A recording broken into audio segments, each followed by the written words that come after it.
Trying to work the Willoughby in the onside.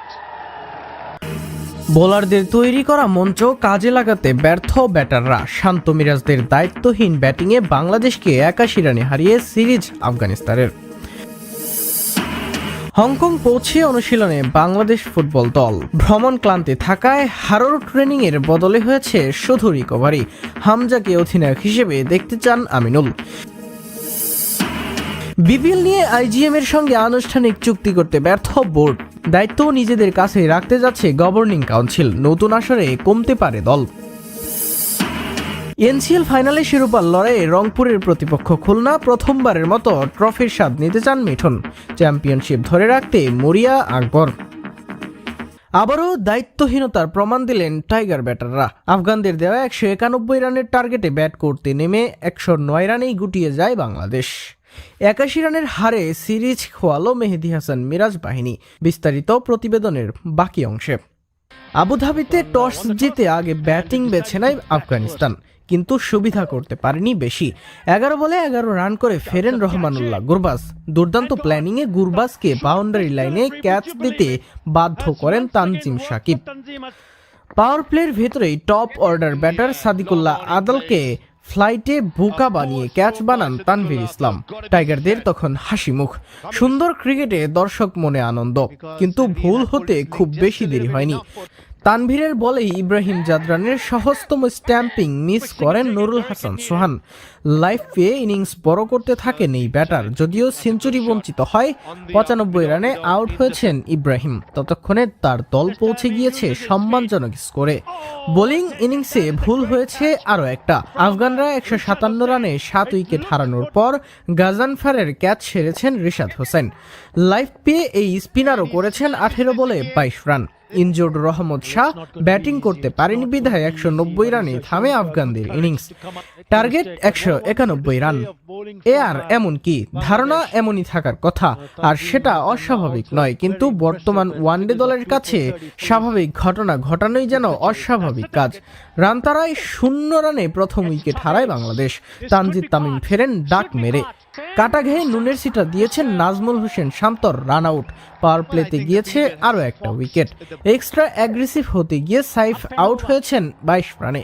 Allrounder মেহেদী হাসান মিরাজের আছে এক অদ্ভুত রোগ। যেদিন বোলিং ভালো হয় সেদিন ব্যাটিংটা তার হয় না। এদিনও তার ব্যতিক্রম নয়।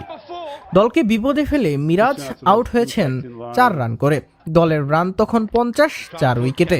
79 রানে পড়েছে পঞ্চম উইকেট। দলের পক্ষে সর্বোচ্চ 24 রান করে ড্রেসিং রুমে গিয়েছেন তাওহিদ হৃদয়। জিততে তখন বাংলাদেশের লাগে 112 রান। একজন ব্যাটার 50 করলেও তো বেরিয়ে আসার কথা ম্যাচ, কিন্তু কে জানতো এক ভয়াবহ ঘূর্ণিঝড় অপেক্ষা করছে তখনও।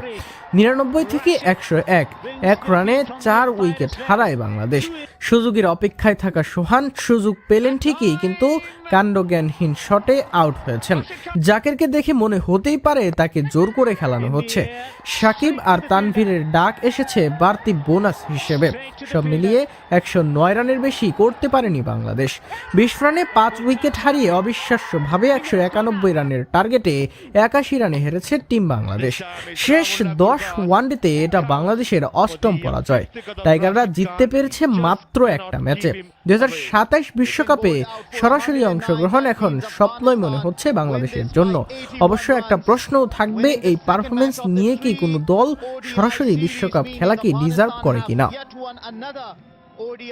হংকং পৌঁছে অনুশীলন করছে বাংলাদেশ জাতীয় ফুটবল দল। তবে ভ্রমণ ক্লান্তি থাকায় প্রথম দিন শুধু রিকভারি সেশনে ছিলেন ফুটবলাররা। ঘরের মাঠে করা ভুলের আর পুনরাবৃত্তি তারা করতে চান না ডু অর ডাই ম্যাচে। জয় তুলে টিকে থাকতে চান এশিয়ান কাপ নিশ্চিত করার রেসে। এমনটাই বলেছেন ডিফেন্ডার তপু বর্মন। ঘরের মাঠে হংকং চায়নার বিপক্ষে এমন একটা হারের পর হয়তো অনেকেই বাংলাদেশের পক্ষে বাজি ধরার আর সাহস দেখাবে না। তবে সমর্থকদের হারিয়ে যাওয়া আত্মবিশ্বাস ফেরানোর প্রতিজ্ঞা নিয়ে হংকং সিটিতে বাংলাদেশ। এশিয়ান কাপ খেলার সম্ভাবনা প্রায় নষ্ট হয়ে গেলেও যতটুকু বেঁচে আছে সেখান থেকে ঘুরে দাঁড়িয়ে ইতিহাস রচনার প্রত্যয়। হংকং পৌঁছে একদিনের মাথায় অনুশীলন করছে লাল সবুজেরা। তবে ভ্রমণ ক্লান্তি থাকায় প্রথম দিনটা কাটিয়েছে তারা রিকভারি সেশনের মধ্য দিয়ে। টানা খেলার ধকল থাকায় ফুটবলাররা পড়তে পারেন ইনজুরিতে। হংকং চায়নার বিপক্ষে ইনজুরির কারণে ঘরের মাঠে সেরা একাদশ মাঠে নামাতে পারেনি হাভিয়ের কাবরেরা। তবে সুখবর হলো চোট সেরে উঠেছে তপু বর্মনের। ম্যাচের প্রথম মিনিট থেকেই খেলতে প্রস্তুত এই সেন্ট্রাল ডিফেন্ডার। তিনি দৃঢ় প্রত্যয়ী ঘরের মাঠের ভুলগুলো আর পুনরাবৃত্তি হবে না হংকংয়ে। এশিয়ান কাপ বাছাইয়ে এখন পর্যন্ত যে 1 পয়েন্ট পেয়েছে বাংলাদেশ, তা এসেছে বিদেশের মাঠ থেকেই। আর মাত্র একটি ম্যাচ, খুলনা ও রংপুরের ফাইনালের মহারণের মাধ্যমে শেষ হতে যাচ্ছে এনসিএল টি-20-র দ্বিতীয় আসর। সিলেটে ম্যাচটি শুরু হবে বিকেল 5টায়। এর আগে ট্রফি নিয়ে ফটো সেশন করেছেন দুই দলের অধিনায়ক। একদিকে যেমন শিরোপা ধরে রাখার মিশনে নামবে আকবর আলীর দল, অন্যদিকে খুলনাকে এই ট্রফি উপহার দিয়ে শিরোপা খরা কাটাতে চাইবে মোহাম্মদ মিঠুন। কে লিখবে গৌরবের এই সোনালী মুহূর্ত? কার হাতে উঠবে এই সোনালী ট্রফি? শেষের ঘন্টা বাজছে এনসিএল টি-20 ফাইনালে। খুলনা ও রংপুরের মহারণের মাধ্যমে শেষ হবে এবারের দ্বিতীয় আসর। শিরোপার মঞ্চে নামার আগে ট্রফি নিয়ে ফটো সেশনে মাতেন দুই দলের অধিনায়ক। ফাইনাল হলেও এই ম্যাচ নিয়ে বাড়তি কোনো চাপ নিচ্ছেন না রংপুর অধিনায়ক। নিয়মিত গেম প্ল্যান নিয়ে জয়ের লক্ষ্যেই মাঠে নামবে তার দল। অন্যদিকে কোয়ালিফায়ার খেলে সরাসরি ফাইনালে এসেছে খুলনা। তবে মিঠুন ভুলে যাননি যে রংপুরের বিপক্ষে ফাইনালের মহারণে নামছেন তারা ডিফেন্ডিং চ্যাম্পিয়ন। তবে নিজেদের সক্ষমতা নিয়েও আত্মবিশ্বাসী খুলনার অধিনায়ক। To be honest, Rangpur last কিছু ম্যাচ খুবই ভালো ক্রিকেট খেলছে। ওরা ডিফেন্ডিং চ্যাম্পিয়ন, অবশ্যই ওরা খুব ভালো টিম। ফাইনালে খুলনার ট্রাম্প কার্ড হতে পারেন অভিষেক দাস।